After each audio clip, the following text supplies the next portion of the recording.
Welcome to our History of Christianity Part 2, where we focus specifically on the history of the United Church of Canada. The United Church of Canada is the largest Protestant denomination in Canada. We minister to over 2 million people in about 3,000 congregations. The history of the United Church is closely entwined with the history of Canada itself. The United Church was inaugurated on June 10, 1925 in Toronto, Ontario, when the Methodist Church of Canada, the Congregational Union of Canada, and 70% of the Presbyterian Church of Canada entered into a union.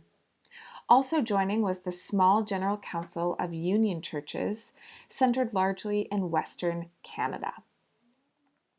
Each of the founding churches had a long history in Canada prior to 1925. The movement for church union began with the desire to coordinate ministry in the vast Canadian Northwest and for collaboration in overseas missions. Congregations in Indigenous communities from each of the original denominations were an important factor in the effort towards church union. In addition, various individual congregations from other Christian communities have become part of the United Church over the years. Upon formation and union, the United Church took structure from its uniting denominations to form what would become our local, regional, and national church structure. That structure, until 2018, consisted of congregations, local church communities, presbyteries, which were local clusters of congregations in a regional area, and that was from the Presbyterian tradition. Conferences, which consisted of a number of presbyteries in a regional area, and that was from the Congregationalist tradition.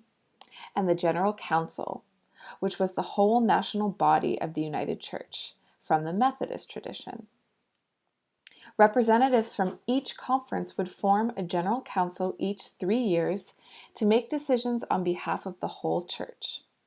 As of 2018, there were 2,711 individual congregations. That number has most likely declined since then, but that is our most recent survey statistic.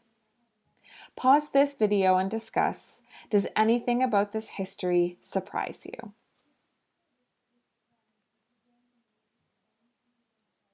Since union, the United Church has created, and in some cases updated, 4 statements that are recognized as doctrine, which is a fancy word for beliefs.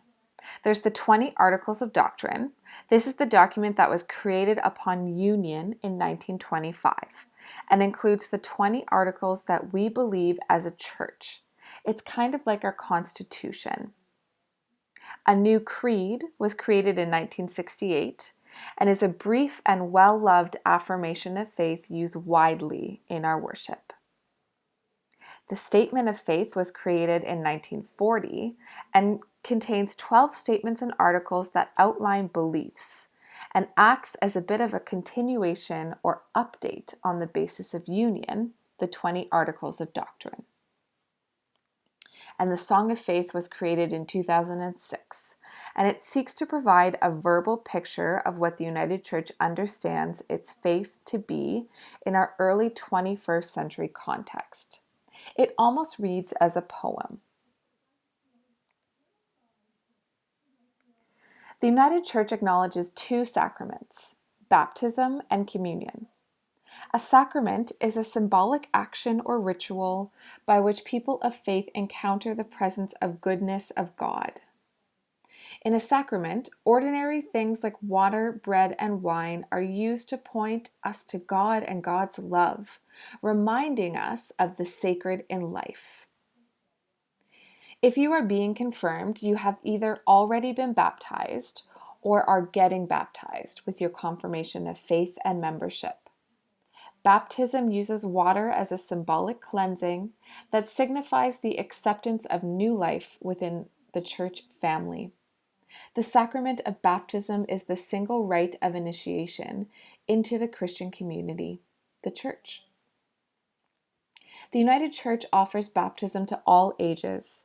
We believe the gift of God's love doesn't depend on our ability to understand it. So we baptize people as infants right up through adulthood. Communion is celebrated at a table that suggests the dining table in our homes. At the communion table, we acknowledge that Jesus Christ is the host and all are guests. The meal uses the symbols of small pieces of bread and a taste of wine or juice to remind us of Jesus' Last Supper with his followers and of God's enduring love. The United Church practices an open table, inviting all who seek to love Jesus to share in this family meal. Pause the video and discuss what are the most important parts of the church for you. What do the sacraments mean to you?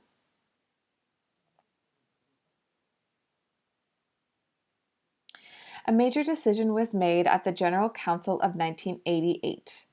That is so important to our identity as a united church that we often refer to it as the 1988 decision.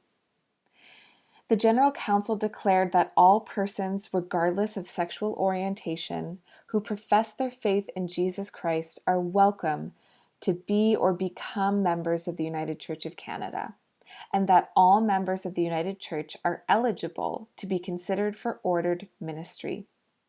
The United Church of Canada was one of the only Christian denominations in the world to publicly announce sexual orientation would not be a barrier to full participation and membership within the denomination at the time. Speaking of ordered ministry, the United Church recognizes one order of ministry in two expressions: diaconal ministry, who are commissioned to social justice, education, and spiritual care, and ordained ministry, who are ordained to word, sacrament, and pastoral care. Designated lay ministers are recognized by a regional council and are accountable to the Office of Vocation, who accept a leadership role for a defined period of time for defined forms of service. Diaconal, ordained, and designated lay ministers all go through a training and education process. Lay leaders are critical to the life and work of our church. Lay leaders include anyone without a formal ministry title, but volunteer and work with our church communities, children and youth leaders, worship leaders, committee members, volunteers, etc. Pause this video and discuss what types of ministers and leaders have you met? Upon union, the United Church created a crest that combined elements from the founding denominations. In 2012, it was edited to include colors from the medicine wheel and Mohawk words. Its oval shape represents the outline of a fish, a symbol of identity by early Christians. The X at the center, the first of the letters of the Greek word for Christ. The open Bible represents the congregational churches that united and their emphasis upon God's truth that makes people free. The dove marks the Holy Spirit, whose transforming power has been a distinctive mark of Methodism. The burning bush comes from the Presbyterian tradition that refers to the burning bush from the Exodus story. The symbol Alpha and Omega in the lower quarter are the first and last letters of the Greek alphabet, symbolizing the eternal living God in the fullness of creation. The English and French versions of United Church of Canada are on the top outer edges. The Latin word that surrounds the symbols mean that all may be one. The medicine wheel teaches us to seek balance in the physical, mental, emotional, and spiritual aspects of the circle of life. And those are the colors behind the symbols. The Mohawk words on the outer bottom right edge translate to all my relations. Pause this video and discuss, Do you have a favorite part of the crest?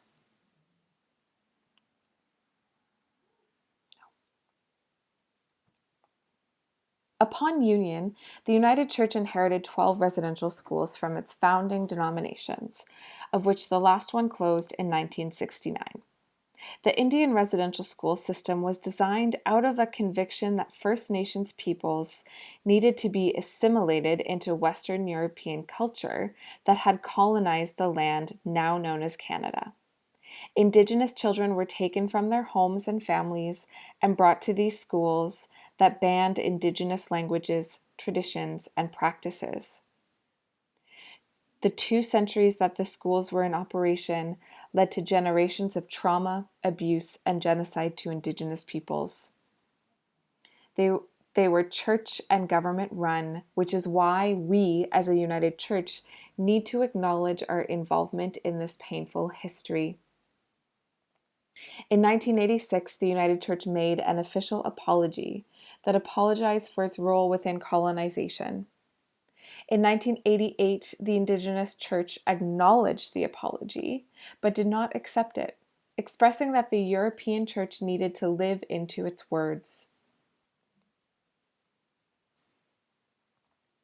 In 1998, another apology was made by the European Church for its role in Indian residential schools.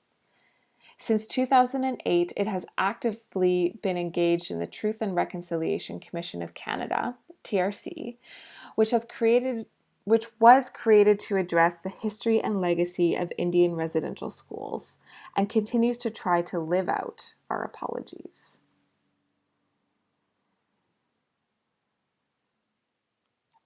The United Church has had a long commitment to social justice in Canada and around the world. With its Mission and Service Fund, it gives $26 million to people in need and projects that matter annually. The fund's goals are to transform and save lives, to inspire meaning and purpose, and to build a better world. The United Church works with over 100 global partners in Africa and the Middle East, Asia and Latin America, and the Caribbean, where we work together with partners in the midst of oppression, poverty, and conflict for deep changes that will create just economic and social systems and a world transformed by love. Nationally, the United Church works with over 100 community organizations and ministries within Canada.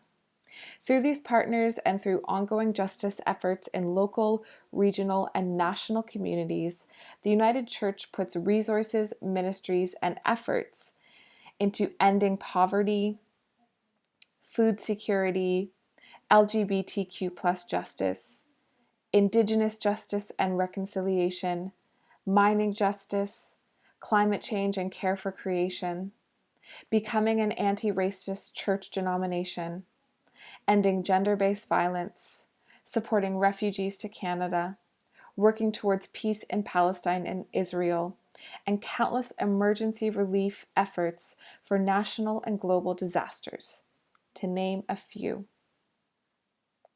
Pause this video and discuss what are the causes you feel are most important for the church to talk about.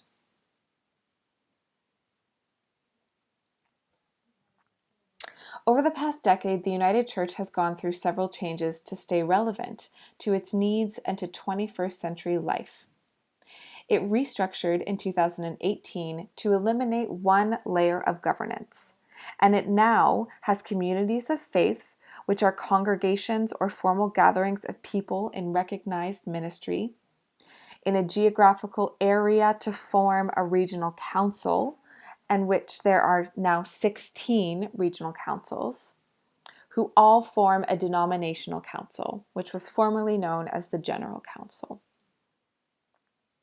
It created a fund that supports new and innovative ministries and project ideas. Many churches have welcomed technology into their ministry through live streaming, worship, social media accounts, virtual meetings, and much more. And the church continues to think of creative ways to support the children, youth, and young adults through faith formation and programs and ministries. Which leads me to ask, How do you envision being involved in this church's story? And what is the united church of your dreams?